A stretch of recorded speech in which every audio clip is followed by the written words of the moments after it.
Salve, salve, salve, meu querido estudante. A você, o meu abraço. Eu sou o professor Natanael, como você bem sabe, seu professor de História.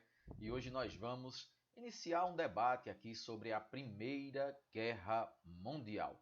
O maior conflito que a humanidade já viu até aquele momento. Óbvio, depois a Segunda Guerra Mundial conseguiu ser ainda maior, ainda mais perversa, ainda mais destrutiva e avassaladora, mas até aquele momento, quando ela terminou em 1918, a humanidade jamais havia visto tamanha mortandade. Então eu quero refletir com vocês sobre alguns pontos cruciais a respeito da Primeira Guerra Mundial. Então vem comigo, acho que você vai gostar, preste atenção. Eu trouxe aqui uma série de apetrechos, né, para a gente visualizar esse tema com bastante carinho, com bastante cuidado, com bastante parcimônia. Trouxe tabelas, trouxe gráficos, trouxe algumas fotografias. No final temos fotografias bem legais que eu consegui pescar na net, além de tópicos, além de análise. Então vai ser legal. Me acompanha que o assunto eu considero um assunto muito interessante. Bom, pessoal, eu começo com uma frase reflexiva de um general inglês que lutou na Primeira Guerra Mundial, porque a gente percebe que há um certo glamour quando se fala de guerra. Hoje talvez nem tanto, mas no passado houve mais.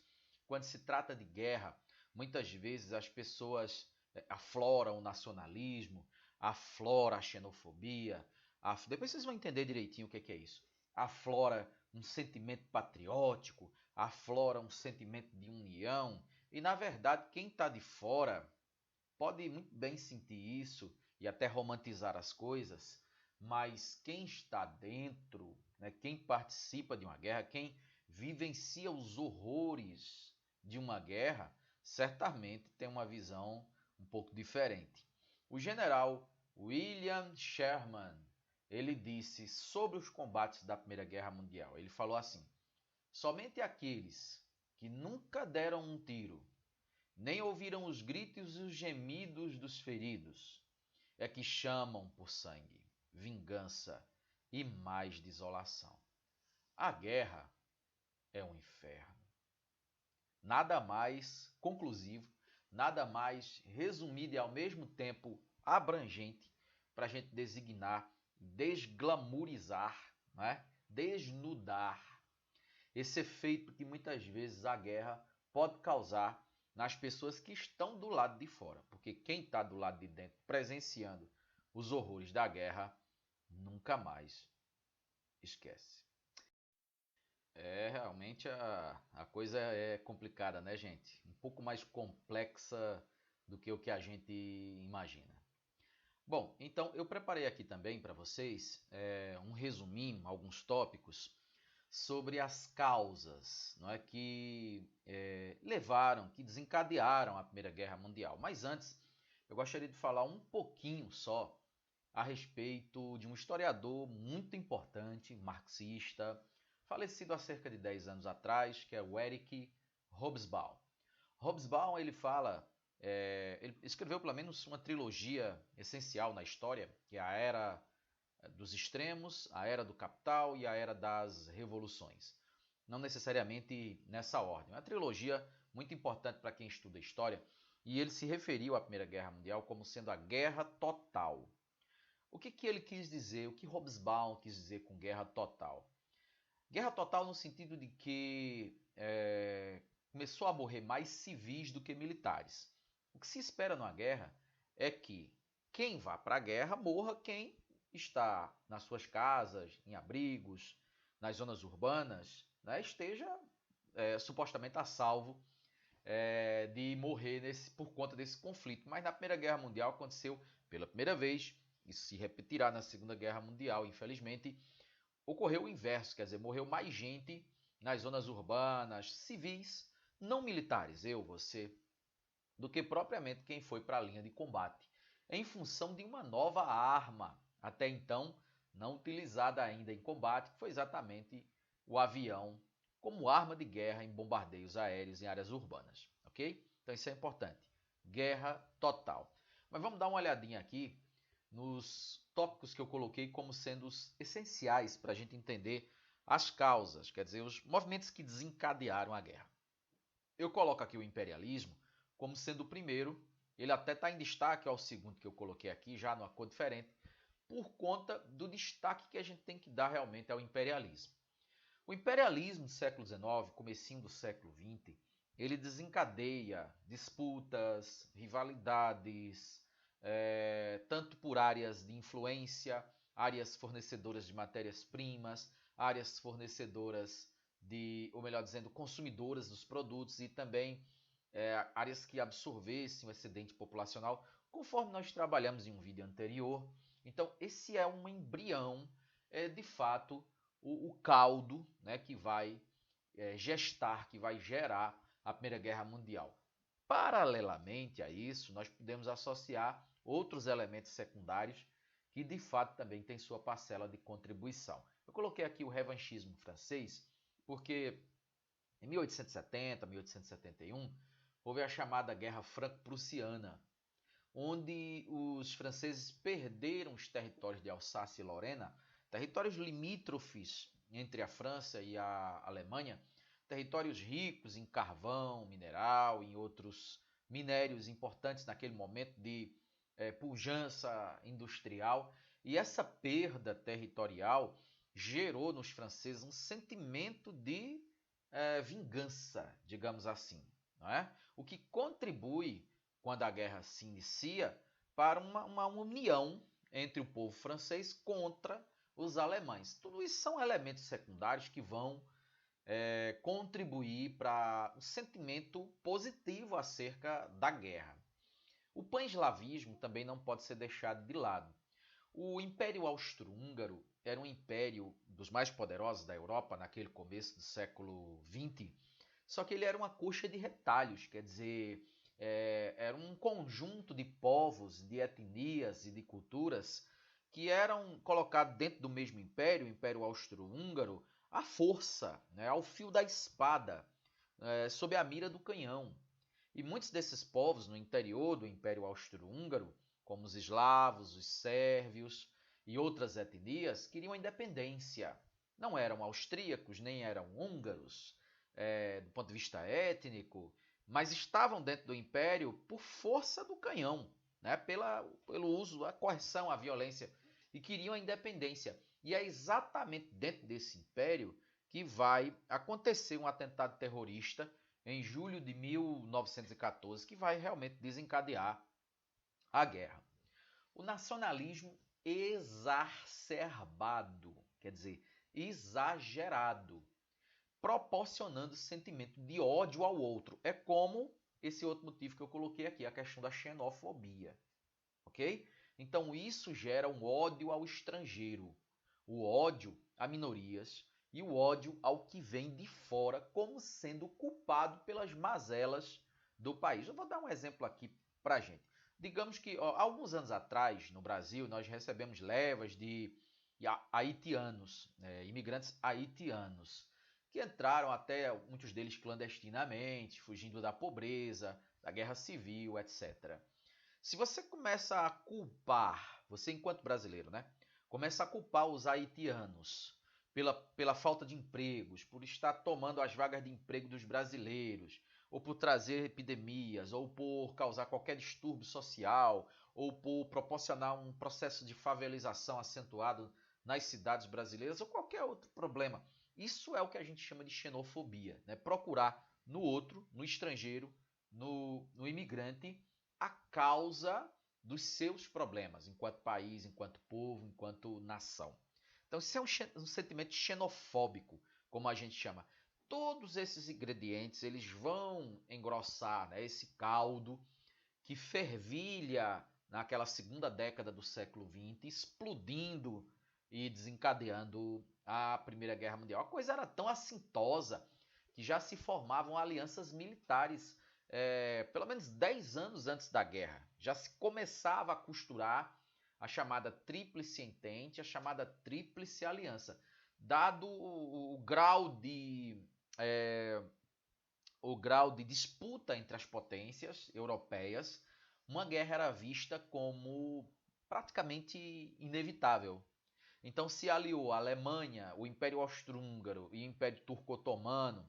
Depois entra a Itália, muito embora a Itália depois também tenha mudado de lado, né? A Bulgária, como você vê aí nesse organograma que eu organizei para vocês, a chamada Tríplice Aliança. E do outro lado, nós tínhamos os países da Entente, da chamada Tríplice Entente, capitaneadas pelo Reino Unido, leia-se Inglaterra, ok?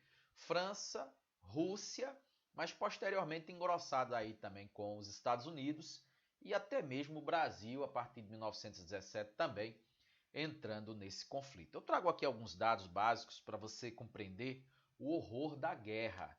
Foram 8,2 milhões de mortos. E quando você fala um número como esse, fica realmente parecendo algo abstrato. 8,2 milhões de mortos, com mais 7,5 milhões de desaparecidos, para os quais os corpos nunca mais foram encontrados.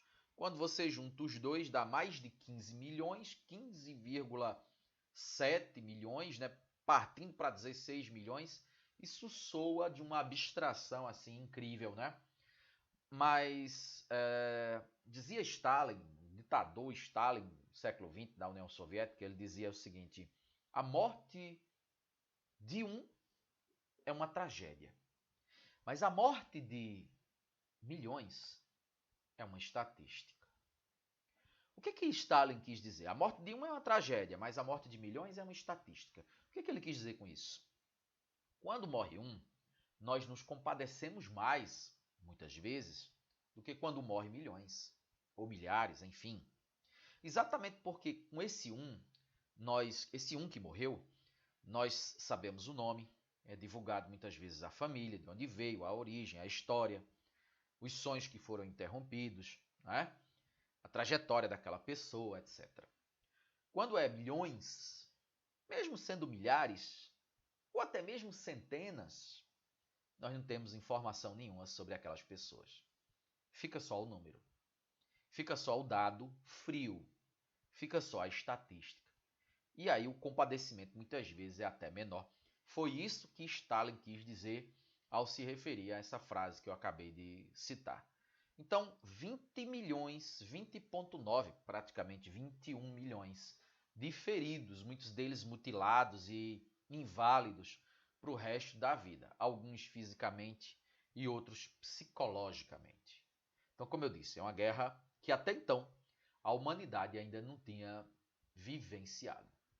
E aqui eu mostro um mapinha exatamente colocando no planisfério da Europa os países que se aliaram. De um lado você tinha a França, a Inglaterra e a Rússia, esses de cor goiaba, né, cor de rosa, e esses de cor mais clara, né, um amarelo clarinho, a Alemanha, o Império Austro-Húngaro, e tem a Itália que está chuviscado exatamente porque ela muda de lado. A Itália foi cooptada pelos países da Tríplice Entente e mudou de lado durante a guerra. Só que os italianos que esperavam receber os espólios de guerra, depois no final vamos repartir aí os territórios alemães, Alemanha perdedora, responsabilizada pela guerra, tem que indenizar os países vencedores, e a Itália, do lado dos vencedores, ficou praticamente sem nada, desencadeia uma crise terrível lá, violenta, um processo de pauperização, de empobrecimento da população, uma inflação, desemprego galopante. E isso, sem dúvida alguma, fomentou, foi o fermento, né, que fez impulsionar o fascismo, principalmente a partir da década de 20 em diante, culminando em 1922 com o golpe de Estado que Mussolini perpetra lá, mas isso é um outro assunto que a gente vê posteriormente. Competições industriais, a gente já falava sobre isso, né? Mas vamos aqui a alguns dados concretos para a gente entender direitinho como eram essas rivalidades. E aqui a gente pega duas das maiores nações da Europa e do mundo naquele momento, naquele começo de século XX. No que diz respeito à produção de carvão mineral, essencial na indústria de base, que a gente chama de metalurgia, não é? Então a produção de carvão e a produção de aço, olha a rivalidade. A Alemanha na cor vermelha, a Inglaterra na cor azul. Veja que a partir de 1913, os alemães colam nos ingleses no que diz respeito à produção de carvão. Então estava pau a pau, como a gente chama, né? Na produção de aço, no entanto, os alemães, a partir de 1913, 1914, ultrapassam os ingleses. Então é realmente uma potência em ascensão. E quanto mais se ascende, você não quer parar, você não quer estancar, muito menos retroagir. Só que para você continuar esse crescimento, você precisa de áreas fornecedoras de matéria-prima, áreas consumidoras dos seus produtos, áreas onde a mão de obra pode ser explorada de forma a maximizar os lucros, áreas que possam absorver o excedente populacional e tudo aquilo que a gente já tratou em vídeos atrás a respeito do imperialismo. Tá legal? E daí desencadeando cada vez mais essas disputas e essas rivalidades que não foram solucionadas, né, dirimidas no campo diplomático, desencadeando então o conflito armado. Condutores da guerra, vamos ver algumas lideranças importantes dos países-chave que vão desencadear e capitanear esse conflito. A começar pelo presidente dos Estados Unidos na época. Os Estados Unidos só entrou depois, não entrou no começo não, tá? Mas sabemos a liderança que os Estados Unidos teve tanto na Primeira quanto na Segunda Guerra Mundial. O presidente na época era o Woodrow Wilson. Depois, no final da guerra, ele até organiza, acho que foram os 14 pontos de Wilson, com designações para punir os alemães como os grandes responsáveis pela guerra, né, indenizar os países vencedores e criar a Liga das Nações, que é a antecessora da ONU, ok? E, aliás, os norte-americanos nem quiseram fazer parte daquele organismo naquele momento. O líder russo, Czar Nicolau II, e o líder alemão, na época, que era o Kaiser Guilherme II. Tanto a Alemanha quanto a Rússia, naquele momento, eram monarquias, ok? Os Estados Unidos não, obviamente, nunca foi, era uma república, vocês sabem disso. Temos alguns líderes a mais aqui nesse processo. Destaque para o rei Victor Emanuele III, que era... A Itália também era uma monarquia, né? Era o governante italiano, no caso o monarca italiano.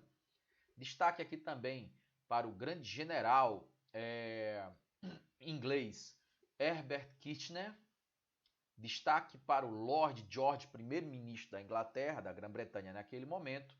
E o líder francês Clemenceau, tá? Para ficar nas autoridades mais relevantes naquele momento, sem esquecer também o Francisco Ferdinando, lá no Império Austro-Húngaro, que não foi citado aqui, mas qualquer leitura que você faça em livros didáticos ou paradidáticos que tratem do tema, você encontra com facilidade o nome desse camarada também, o Francisco Ferdinando, do Império Austro-Húngaro. Vamos dar uma olhadinha aqui nos antecedentes. O que estava acontecendo na Europa naquele momento, antes da guerra começar, anos atrás? Bom, o cenário era legal, o cenário não era ruim não. Tanto que chamavam esse período de a Belle Époque, né? Ou a Bela Época, um período de efervescência nas artes, de crescimento econômico dos países, de pujança industrial, como já vimos, etc. Para a burguesia estava tudo muito bom, né? Só que no campo diplomático, no campo político, tinha as rivalidades, tinha as disputas que vão realmente desencadear esse conflito. Mas no que diz respeito ao progresso científico, no que diz respeito às artes, cinema, no que diz respeito à boa vida, né? Os que os franceses chamavam de o bon vivant, né? Aquele cara que tem as possibilidades de curtir a vida. A Europa era realmente um paraíso nesse começo de século XX. No entanto, eu coloco aqui nessa lâmina, esse crescente nacionalismo vai, digamos, mudar os rumos da trajetória política desses países, conforme a gente já antecipou minutos atrás. O que vai acontecer? A guerra começa, pessoal, com um atentado terrorista que ocorre lá em Sarajevo. Sarajevo, hoje a capital da Bósnia-Herzegovina, que é um país na Europa Oriental, fazia parte do Império Austro-Húngaro, um dos maiores impérios europeus naquele momento, e os bósnios, os eslavos, os sérvios, eles queriam independência, conforme disse minutos atrás.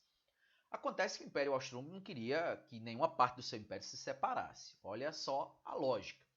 Surgiu então um movimento terrorista que buscava chamar a atenção do mundo para a sua causa, que era a independência da Sérvia. O grupo terrorista chamado Black Hands, Mãos Negras, e eles bolaram um atentado terrorista para aquele, se não me engano, acho que 14 ou 28 de julho, estou me enganando aqui só um pouquinho com relação à data, mas foi em julho de 1914, quando se inicia o conflito por conta desse atentado. O Francisco Ferdinando, ele herdeiro do Império Austro-Húngaro, príncipe regente do Império Austro-Húngaro, ele vai até Sarajevo fazer uma viagem política e o Black Hands, né, o grupo terrorista Mão Negra, organiza um atentado para matá-lo e assim chamar a atenção do mundo a respeito da sua causa. Qual era a causa? A independência da Sérvia, a separação do Império Austro-Húngaro. Acontece que eles conseguiram matar o Francisco Ferdinando e isso desencadeou a guerra, porque os austríacos eles exigiam que os sérvios entregassem todos os integrantes das Mãos Negras, né, do grupo terrorista.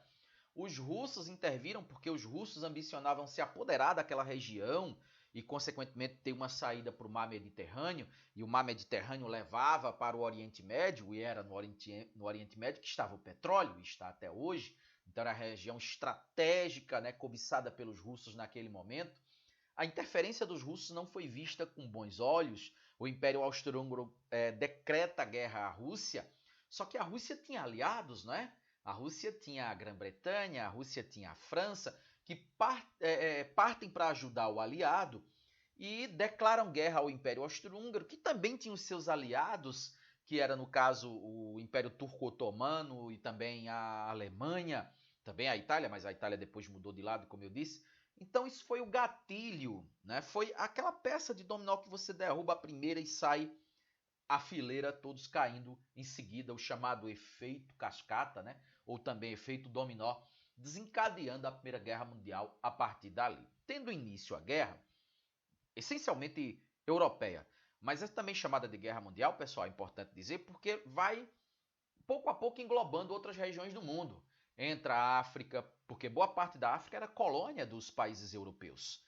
Então, óbvio que as suas colônias, as colônias da França, as colônias da Inglaterra, as colônias da Alemanha, as colônias da Itália, etc. É lógico que isso vai entrando tudo no bolo do Oriente Médio, né, da Ásia, e depois entra os Estados Unidos, entra o Brasil, então vai virando ao longo do conflito realmente uma guerra mundial. Mas no início ela é essencialmente europeia, é bom que se diga isso. E os historiadores dividem a Primeira Guerra Mundial entre os anos de 1914, 15, 16, 17, 18 em 3 fases. E está aí nessa lâmina as 3 fases para você observar. A primeira fase, chamada de Guerra de Movimento, exatamente porque é um deslocamento das tropas de cada país em direção ao território do inimigo. A França foi invadida pelos alemães, né? E assim por diante. A Inglaterra partiu para a ofensiva também, e por aí vai. A segunda fase é chamada de Guerra de Trincheira. É uma fase mais estática, onde valas, né, buracos, as chamadas trincheiras, são cavadas, de maneira que você pudesse atingir o inimigo sem ser atingido, né? Mas essa fase ela tem também um fim em função do uso do avião, porque dentro da trincheira os aviões eles soltavam as bombas com pouca precisão, então você tinha que soltar muitas bombas para acertar um alvo, né? A precisão não era realmente algo primordial nesse momento. E aí você ficava dentro da trincheira praticamente ali, já sem possibilidade de fuga diante dos bombardeios aéreos, né? Essa fase é abandonada em seguida e temos a terceira fase, que é marcada principalmente por 2 fatos essenciais na guerra. Fato 1, a saída da Rússia. A Rússia sai porque há um movimento político, uma revolução política, social e econômica que acontece lá, a Revolução Russa, a gente vê isso na sequência, a ascensão de outro governo na Rússia, há uma mudança, né, nos rumos políticos, sociais e econômicos da Rússia, e o novo governo retira a Rússia da guerra, que aliás a Rússia só apanhava nesse conflito, entendeu? Boa parte dos mortos na Rússia, talvez um terço dos mortos, eram de russos. O exército russo era numeroso, era em volume, né, grande, mas muito mal preparado, muito mal equipado e até mesmo mal alimentado. E temos outro fato relevante que marca essa terceira fase e última fase da guerra, que é a entrada dos Estados Unidos. Esse é um elemento capital. Com a entrada dos Estados Unidos, a gente tem realmente um divisor de águas aí, porque o poderio militar dos Estados Unidos já na época era tão avantajado, né, tão volumoso, que fez realmente a balança pender para o lado da Tríplice Entente, ou seja, do lado da Inglaterra, França, naquele momento também a Itália já havia mudado e a guerra realmente se encaminha para o seu fim depois que os Estados Unidos entraram. Por que os Estados Unidos entrou? Os Estados Unidos entrou porque a guerra se encaminhava para uma vitória dos alemães. A guerra se encaminhava para uma vitória da Tríplice Aliança.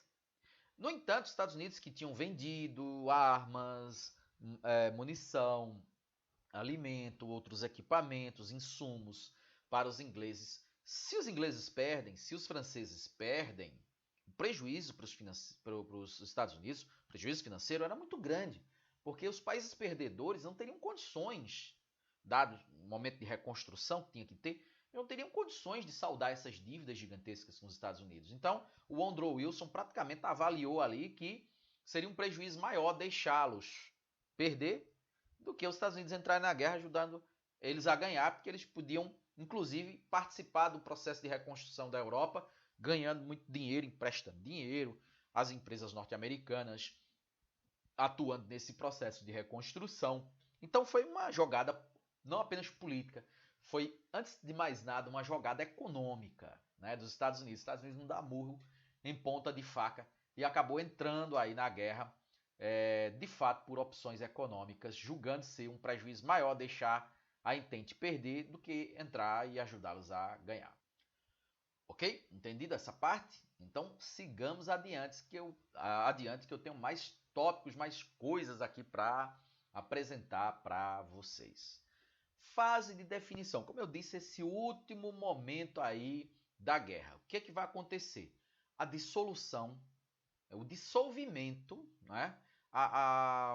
O esfacelamento, melhor dizendo, dos grandes impérios europeus naquele momento. O Império Austro-Húngaro se desfaz, porque muitas regiões ali se tornaram independentes, né? Outras foram anexadas por outros países. O mesmo ocorrendo com o Império Turco-Otomano.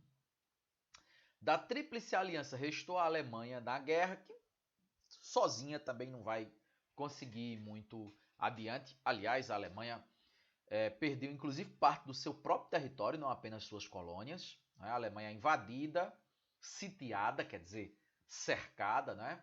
E pouco tempo depois vai capitular, que significa dizer se entregar, se render, renunciar ao conflito. O próprio rei Guilherme renuncia.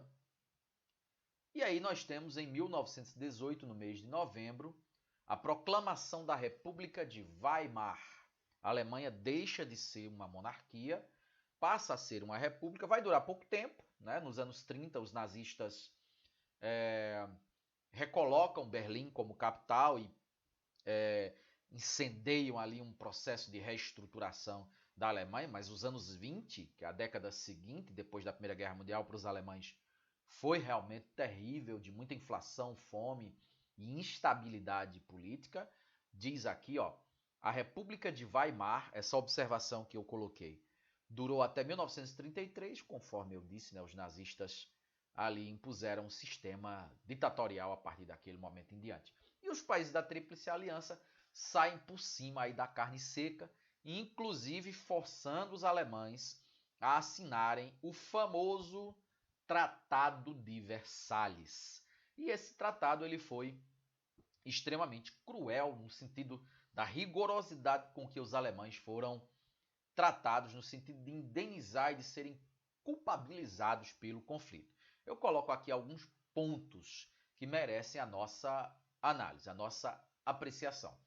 A Alemanha perderia parte do seu território todas as suas colônias na África e na Ásia, tinha que pagar pesadas indenizações de guerra aos países vencedores, drástica redução das forças militares germânicas, devolução da Alsácia-Lorena para os franceses, conforme eu havia dito, né, que eles perderam lá em 1870, proibição da fabricação de material militar. Aliás, o que sobrou foi tudo incorporado por França e Inglaterra, e a Itália, que mudou de lado na esperança de obter esses espólios, não conseguiu absolutamente nada.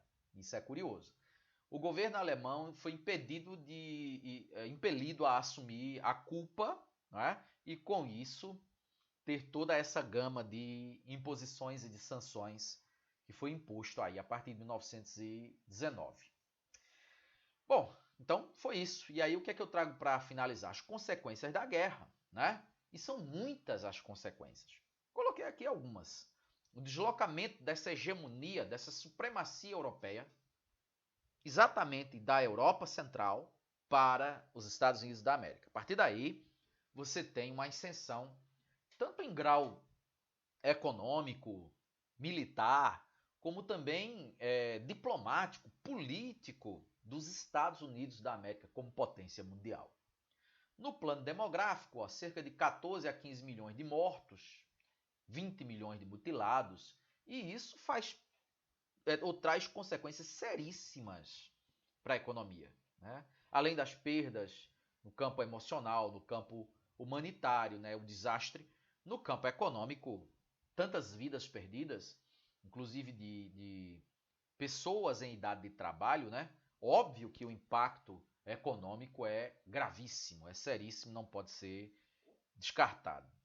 Surgimento de novas nações, no caso a Hungria, a Áustria, que se separou, o Império Austro-Húngaro, né? A Tchecoslováquia, a Iugoslávia e assim por diante.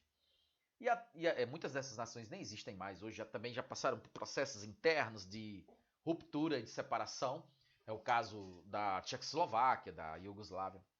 E a transição do Estado liberal, antes do liberalismo, deixar e fazer, deixar e passar, que o mundo por si mesmo caminha, a não intervenção do Estado na economia, agora para um Estado mais intervencionista, principalmente depois da quebra da Bolsa de Valores de Nova York, em 1929, mormente no que diz respeito à ascensão do nazifascismo, primeiro nazismo, primeiro o fascismo na Itália, a gente vai falar sobre isso numa outra aula, e depois o nazismo na Alemanha a partir dos anos 30, ok? Podemos citar outras consequências e eu vou citar para vocês à medida que nós formos analisar aqui algumas fotografias que eu pesquei da internet para nossa apreciação. Aqui nós temos uma metralhadora, novidade na época. Aliás, foram muitas as armas que surgiram a partir da Primeira Guerra Mundial. Ou foram aperfeiçoadas, ou surgiram ali. Eu posso citar o submarino, falei do avião, né? A metralhadora, lança-chamas, granada de mão, minas terrestres, tanque de guerra, os blindados, os encouraçados, que eram os navios de guerra, e por aí vai. A lista é extensa, né? Aqui nessa fotografia, o uso de armas químicas como gases tóxicos foi amplamente utilizado ao ponto de ser proibido depois como crime de guerra, porque era um método, né, extremamente cruel e que colocava em risco, como eu disse, também a população civil, que não tinha nada a ver. Aqui vemos um deslocamento de soldados com máscaras contra esses gases, né? Gás mostarda, muito utilizado na época. Não parece, mas aqui é um blindado, né, inglês. Havia vários modelos de tanques de guerra, esse era apenas um deles.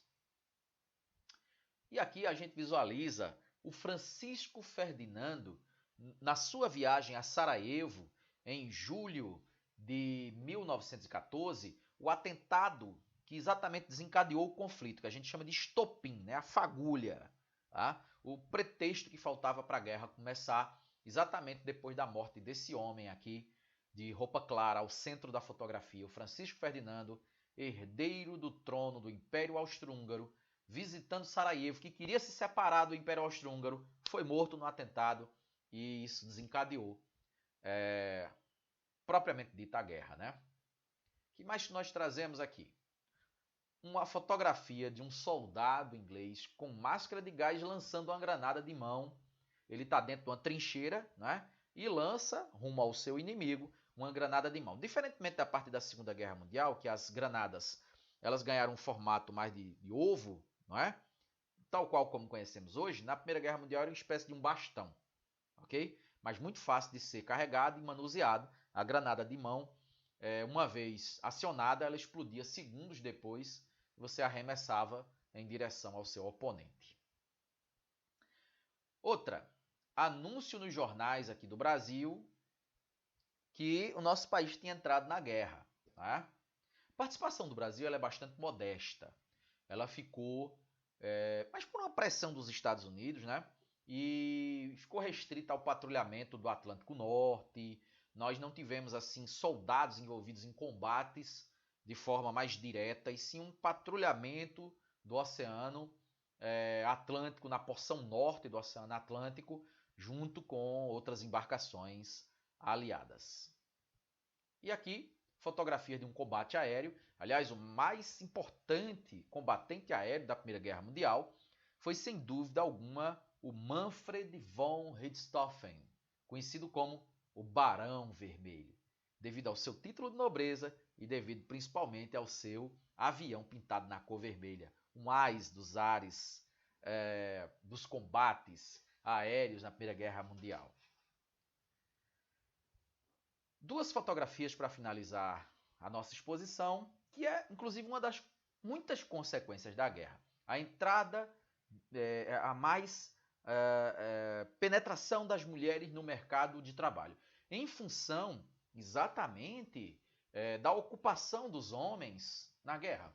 Então sobrava às mulheres essa força motriz, essa mão de obra que foi exatamente explorada, inclusive na indústria armamentista, sobretudo. Essas duas fotografias nos mostram bem. A mulher já estava no mercado de trabalho, mas vai ter uma inserção maior, né, para praticamente nunca mais deixar.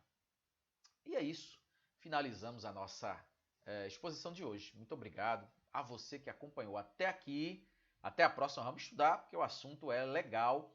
E da Primeira Guerra Mundial depende também o conteúdo ou conteúdos vindouros, como o período entre guerras e a Segunda Guerra também. Abraço, até a próxima.